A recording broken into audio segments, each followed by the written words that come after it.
Hi అండి, అందరికీ welcome back to విరాసిమ్మ యూట్యూబ్ ఛానల్.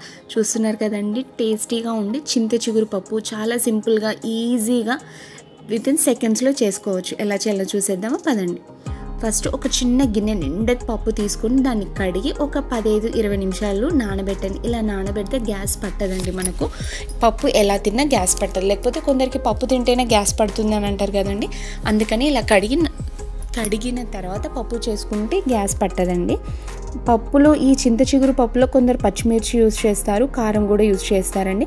ఎలాగైనా యూజ్ చేయొచ్చు, కానీ కారం యాడ్ చేసి చాలా టేస్ట్ బాగుంటుందండి. దీనికి ఒక ఉల్లిగడ్డ పొట్టు తీసేసి దాన్ని 4గా కట్ చేసి వేసి చింత చిగురును కూడా బాగా కడగండి. కడిగి ఫస్ట్ పుల్లలు అవన్నీ తీసి కడిగిన తర్వాత ఆ చిగురుని కూడా పప్పులో యాడ్ చేసేయండి. మీకు చిగురు తక్కువగా ఉంది, పులుపు సరిపోదు అనిపిస్తే కొద్దిగా చింతపండు కూడా వేయచ్చండి, సరిపోతుంది. చిగురు ఎక్కువగా ఉంది, పులుపు కూడా బాగా ఉందంటే చింతపండు వేయకండి.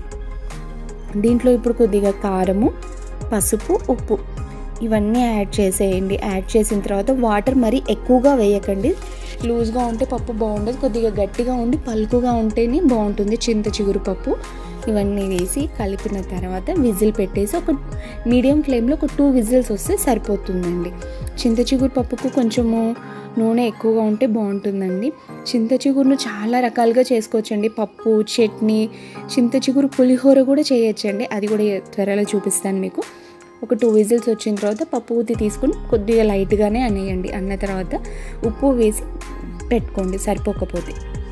ఇంకొక బౌల్ తీసుకొని దాంట్లో ఆయిల్ వేసి ఆవాలు, జీలకర్ర, ఎండుమిరపకాయలు, కొద్దిగా వెల్లుల్లి వేసి అవి కొంచెం దోరగా వేగిన తర్వాత కొంచెం వేడిగా ఉన్న తర్వాత పప్పులో వేసేయండి. పప్పులో వేసేసిన తర్వాత కొంచెం కలిపి పెట్టేయండి. అంతే అండి, ఎంతో టేస్టీగా ఉంది చింత చిగురు పప్పు రెడీ. మీకు ఇష్టమైతే దీంట్లో టమాటో యాడ్ చేసుకోవచ్చు ఉడికేటప్పుడు, మీకు లేదంటే ఇలా కూడా చేయొచ్చండి. చాలా బాగుంటుంది పప్పు. ఓకే అండి, నా వీడియో మీకు నచ్చినట్లయితే please like, share, subscribe to my channel. Comment చేయడం మర్చిపోకండి. Thank you for watching.